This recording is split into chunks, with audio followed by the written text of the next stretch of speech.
sobre todo en relación a dos cuestiones: la relación entre el individuo y la sociedad, por un lado, y la división del trabajo social, por otro.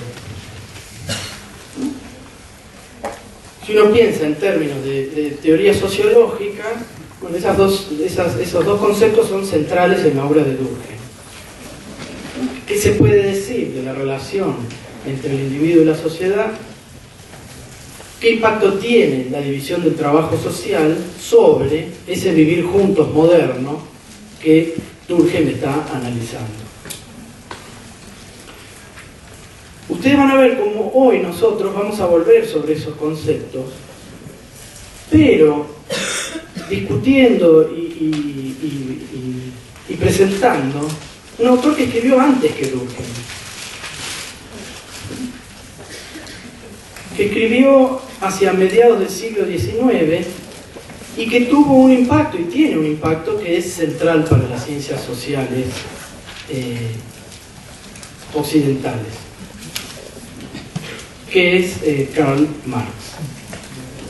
Cuando uno habla de ese impacto, no es un impacto, no es una figura retórica hablar del impacto que puede haber tenido un autor como Marx en las ciencias sociales, y no solo en las ciencias sociales, ¿no?, sino también en la vida cotidiana de millones de personas. Ustedes piensen que hacia la década del 80 del siglo XX, 1980, ¿no?, casi, si no recuerdo mal las cifras, 4 de cada 10 personas en el mundo, el 40% de la población mundial, vivían bajo regímenes políticos que se decían marxistas y que decían estar inspirados en Marx para gobernar. Es decir, que el impacto del marxismo no fue solo un impacto teórico, sino que tuvo un impacto político y social sumamente importante.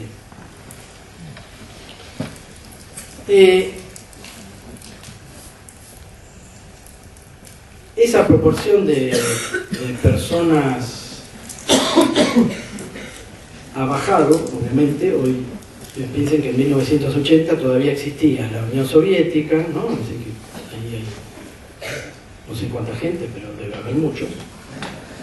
Con lo cual ese porcentaje sobre la población total debe haber cambiado. Pero sin embargo, ese impacto del marxismo sigue funcionando a nivel de las interpretaciones que se hacen del mundo, ¿no?, y de ciertas lecturas teórico-políticas que se hacen del mundo. Es decir, que es un autor que lo van a encontrar asiduamente en las clases y en los textos y en las discusiones que ustedes van a tener en sus carreras. Nosotros vamos a hablar hoy de Marx en relación a esas tres contraposiciones que tienen ahí: idealismo y materialismo, particularismo y universalidad, conflicto y consenso. Las pongo como contraposiciones para mostrar, si se quiere, dos posibilidades lógicas, tres pares de posibilidades lógicas en el argumento marxista, de contraposiciones lógicas en el argumento marxista, pero que ustedes van a poder sospechar en la lectura que muchas veces esa contraposición polarizada, ¿no?, esa oposición entre dos argumentos que parecerían un extremo y otro, en el propio argumento de Marx se van a ir complementando. Sin embargo, en pos de la claridad de la exposición, pensémosla por ahora como oposiciones lógicas profundas en el argumento de Marx. Sin embargo, pensar que Marx contrapone en su argumento el conflicto y el consenso no es una verdad media, digamos, ¿no? Hay una problematización de la idea de conflicto, hay una problematización de lo que puede llegar a ser un consenso. Sin embargo, no es un término que Marx va a comenzar un párrafo diciendo el consenso es una porquería, que viva el conflicto o viceversa, ¿sí?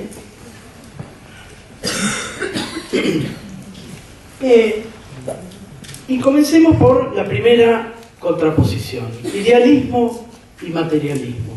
Ustedes van a ver que Marx postula que su lectura de la historia, sus análisis de ese vivir juntos del que venimos nosotros hablando, incluso los análisis no solo de sociología y los análisis sociopolíticos que pueda llevar adelante Marx, sino también la filosofía marxista, es una filosofía materialista de la historia, dice Marx. Una de las formas en las que ustedes van a encontrar que se hace referencia al marxismo en algunos textos es la idea de materialismo histórico.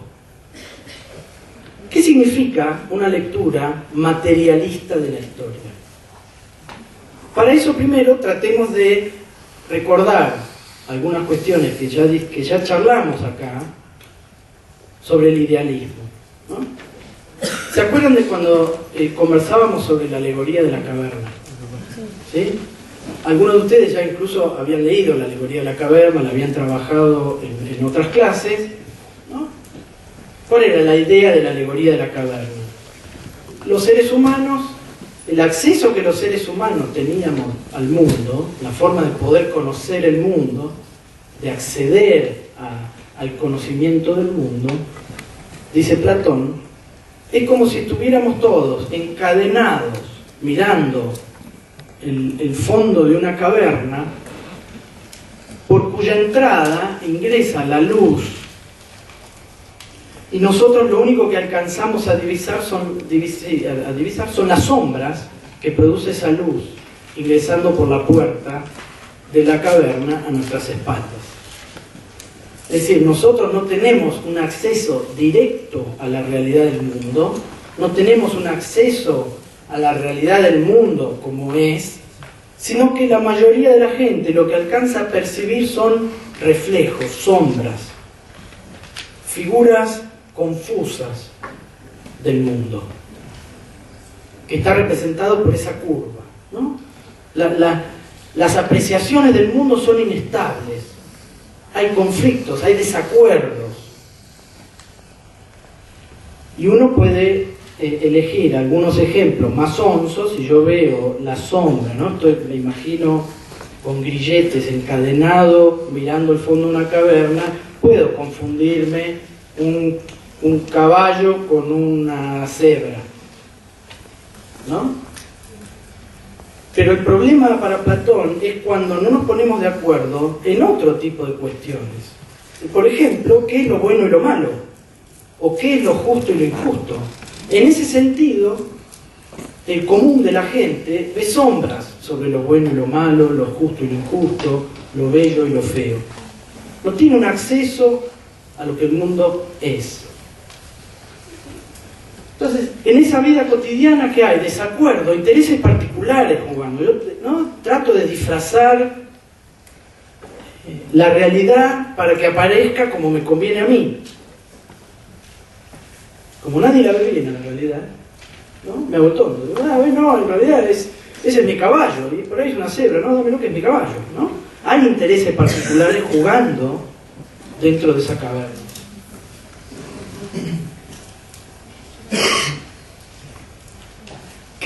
¿Qué dice Platón? ¿Cómo se evita ese dinamismo, esas idas y vueltas de la vida cotidiana de la gente que no tiene acceso a la verdad del mundo? Lo que dice Platón es que ¿a dónde hay que ir a buscar esa realidad? Obviamente que en la alegoría tiene que ir a buscarla afuera de la caverna.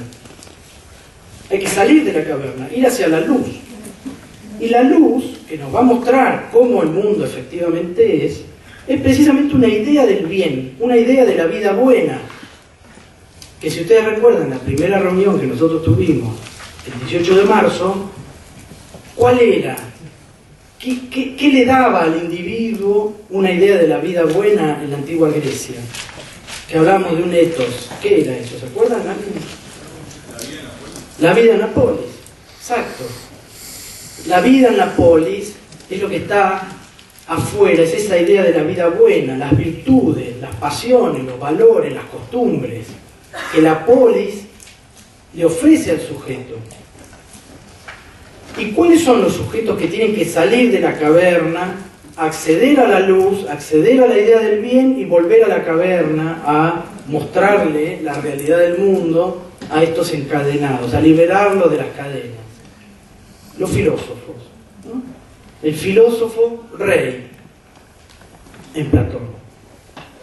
Por lo tanto, usted fíjense, ahí hay una versión idealista, si se quiere, donde aquello que tiene que darle forma al mundo, a la realidad de las cosas, son las ideas. Hasta que yo no tenga una idea de lo que es un caballo, lo que es una cebra, no voy a poder reconocer, no voy a poder distinguir entre ambos elementos. Hasta que yo no tenga una idea de lo bueno y lo malo, no voy a poder evaluar normativamente esas conductas que intento evaluar. Hasta que yo no tenga una idea de lo bello, no voy a poder decir si algo es bello o es feo. ¿Sí? Es decir, que son las ideas aquello que me permiten evaluar el mundo y aquello que me permiten darle forma a ese mundo. Hay una vinculación intrínseca entre idea y realización del mundo. ¿Se sigue ese argumento? ¿Sí? Hasta que yo no tenga esa idea de lo bueno o lo malo, no voy a poder opinar sobre el mundo.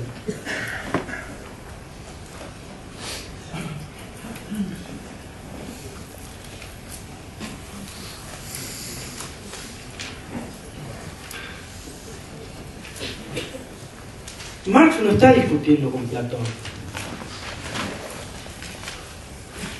Marx está leyendo a un filósofo alemán, ¿no?, que escribe en el siglo XIX, 18 y parte del 19.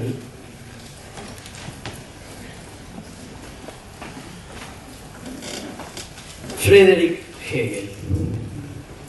¿No? Y fíjense, si bien obviamente que, bueno, asociar directamente a Platón con Hegel, ¿no?, un filósofo se horrorizaría. Pero bueno, traten de no contarle a ningún filósofo. ¿O no? Hegel, en lugar de una idea de la vida buena, habla de la realización de un espíritu absoluto, de un espíritu objetivo, del cual todas las mentes, la mía, la de ustedes, la del resto de los seres conscientes, serían momentos particulares de ese espíritu objetivo que guía el mundo, que guía el desarrollo de la historia, que le da una dirección a la historia. Y una dirección que tiene un fin claro, que tiene un objetivo, y que se va desarrollando progresivamente, que se va acercando progresivamente a ese objetivo. Ahora bien, en tanto momentos particulares de ese desarrollo, obviamente que nuestras mentes van a ser momentos particulares, nosotros que obviamente no podemos tener acceso a ese espíritu objetivo. Nosotros somos momentos de ese espíritu objetivo, pero en tantos momentos que no llegamos a la plena incorporación de ese espíritu objetivo, vamos a tener ciertas particularidades en esas mentes. Vamos a defender ciertos intereses particulares. Vamos a estar limitados en la forma que tenemos de acceder a ese espíritu objetivo.